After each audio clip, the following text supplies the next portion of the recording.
What's up, guys? This is your girl MC from Chocolate Girl Fitness, coming at you today to talk about the core. And I'm not talking about the core in any ways and just trying to tell you what are the best exercises that you need to do. A lot of you are really looking for some really good information. So today I've asked my friend, Dr. Jordan Claiborne, physical therapist, all the way from Beverly Hills, to give you some good ideas to keep in your toolbox the next time that you're working on your core. But what I want to go ahead and add in before I give him some time is to let you know that at the end of the day, doesn't matter how many crunches you do and what core exercises that you execute. You have to make sure that your diet is on point.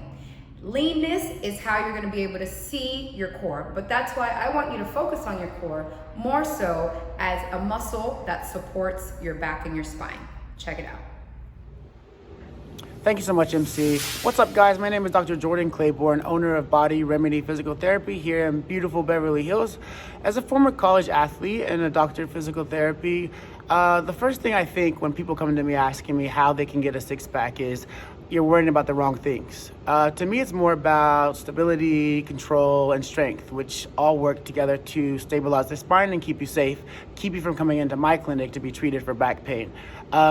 So my number one of 3 tips for core control and core stability would definitely be, the core is more than just a six-pack muscle. You have your erectors, which run along the back of the spine here. You have the obliques, which run in and around the abs and the hip flexor.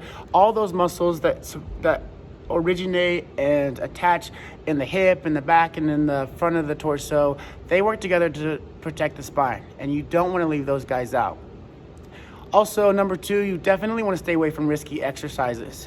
I feel the patient's pain, the soon-to-be patient's pain, when I see them in the gym doing exercises like side bends. So the weight in one hand, leaning to the left and going up to the right. It's not that they're doing the exercise incorrectly, it's just the mechanics of that move. If you look at how the spine is oriented, bending like this, weighted from the top down, just puts so much pressure on the vertebrae this way, pulling them straight down. And look at the structures that pass through there, those nerves. Those are at high risk of being injured or pinched, and you definitely want to stay away from those types of things. I would say replace that exercise with some type of variation of a side plank. You're going to get so much more from that type of exercise, and there are so many variations that you can do. My final tip would be, I don't do a lot of crunches at my clinic.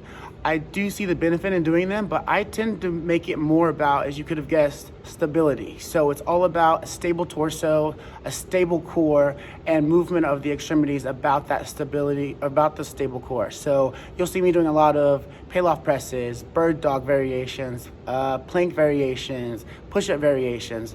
Those are the type of exercises that will give you the most bang for your buck, that will keep the spine protected, and really cause you to see a difference in the way that you're able to move. Thanks so much, Jordan, and I hope you guys learned a lot, especially about those side bends. I bet you a lot of you didn't know that, huh? So again, I'm gonna go ahead and demonstrate a few exercises that you guys can do. A lot of these can be beginner. I'm gonna try to show you 3 different variations. Now, we're not saying don't do your strength exercises, don't do your crunches, don't do things like that. That's not what we're saying, but we're saying, especially when you're beginning, it's important to get a good base with stabilizing the core. And the better that your core is stabilized, the healthier that everything else is going to be able to work for you. Remember, your core is the center of your body, all right? So here I have 2 bands that you can go ahead and use depending on where you're using them at. So you have these, you have this as well. And of course, when my gym gets built out, I will definitely go ahead and show you how to do them on the cable machine. So with the regular band, okay, which a lot of you now, especially during quarantine, have been getting these bands, you would just tie it around this way, okay? This structure is a little bit too big right now, so that's why I'm not gonna simulate it on it. But this is how you would pretty much tie it around anywhere else, whether you're home or whatnot, you could try it this way, okay? I'm gonna go ahead and use these bands because it's gonna be a little longer, okay? If you get the bands with the handles, perfect. If you don't have the handles, you can do it either which way. So you're gonna tie, and you're gonna put one into the other, and you're gonna let it go, all right? It's exactly how you would do it. Now, this green band, I grabbed it right now. It doesn't have that much resistance, but remember, you can always change these resistance bands, especially as you move up and doing these core exercises. Now, I will tell you one thing. These bands are definitely gonna humble you when it comes to your core strength. Trust and believe me. So the first one I like to show, there's a lot of anti-rotational core exercises that I like to do, but this one in particular I like. You can also do this one kneeling, okay? So you're gonna go ahead and make sure that the band is pretty much like chest height is what I like to go ahead and say. You're gonna bring your arms out and you're gonna rotate this right in front of you, okay? Make sure those elbows are straight and not bent, all right? Now you're gonna go ahead and move it into your chest and you're gonna go ahead and push it right back out, just like so, all right? Make sure you're engaging the core so you're bringing in that core, inhaling and exhaling, just like that, all right?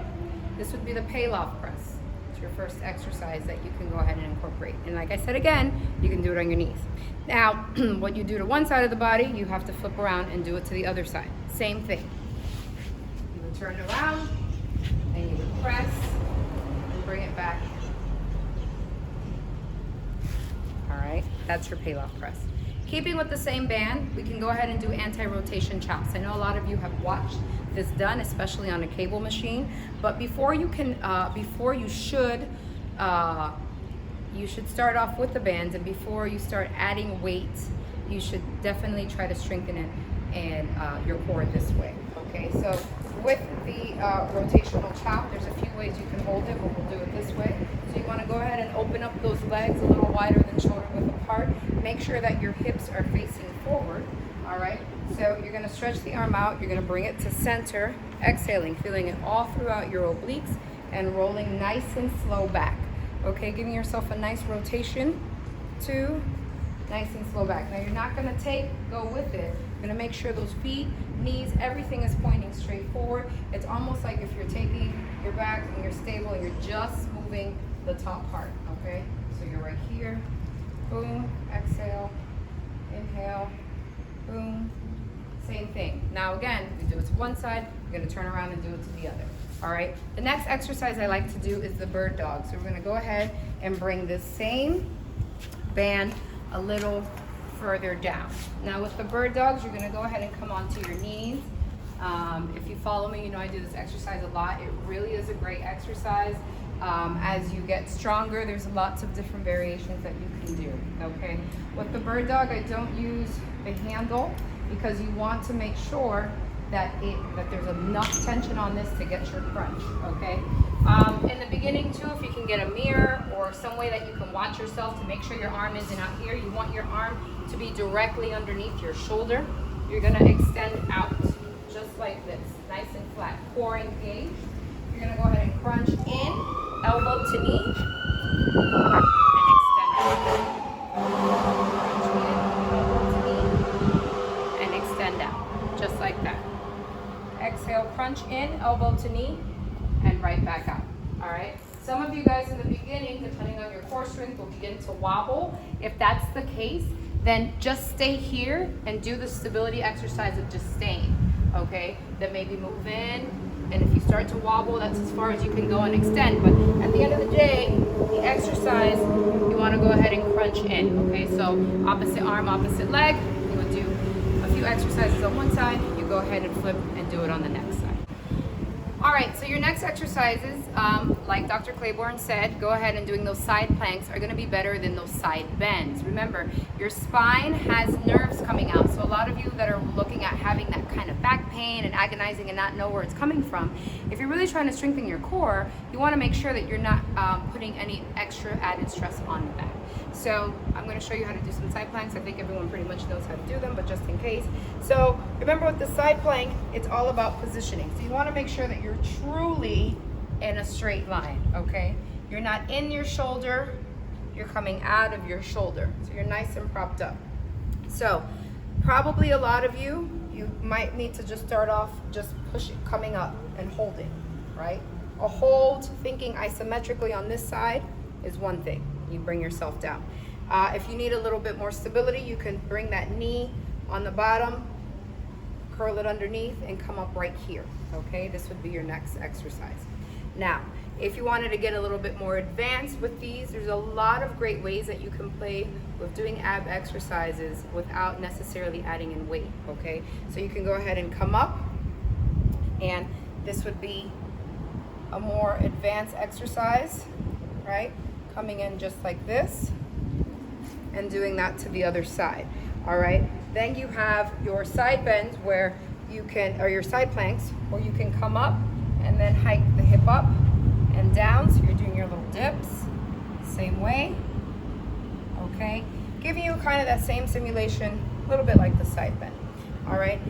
You can also add in a band, right? And then this is gonna take a lot of coordination, but you can go ahead and do a banded drill like so, and as well adding in that tension, okay? So just because the exercise in the beginning doesn't look like it's super hard, remember that you can always add in different things to make it better, but always working smart and understanding how the trunk of the body works and how you can go ahead and develop it. If you are gonna do crunches, which again, we're not saying crunches are bad, but you have to be mindful of your neck, right? Going back to spinal health with doing your exercises. So what I like to do is I like to do full sit-ups. So I like to make sure that I focus on my hands starting behind your head, or you can even start them up. So if you come up, you're gonna exhale, squeeze from the middle of the core. You're gonna come all the way up into a seated position, rolling yourself down slow again, and all the way back to start. This right here, you might sometimes feel it, but remember, you're putting undue stress on the neck. That's not what you want, right? You wanna go ahead and get some elongation and coming up, and then this is really gonna help you, right? Because again, the core's function is to support the body. So if you have to get up, boom, you're right here, right? If you're trying to get up and you just strengthen yourself here, where's the strength, right? So go ahead and focus on those few things when it comes to the core. I hope you guys learned some things. If you have any questions, by all means call me. If you're in Beverly Hills, go ahead and stop off and see Dr. Claiborne. Jordan over there, he's definitely welcoming and always with open arms. But here in Miami, Florida, I do use another group of guys as well. So I'm constantly trying to bring you guys good content, definitely backed medically or scientifically, so that you know what to do to make sure that you're working. But remember, at the end of the day, it's all what you put in your mouth is how you're gonna see these abs. Have a great summer.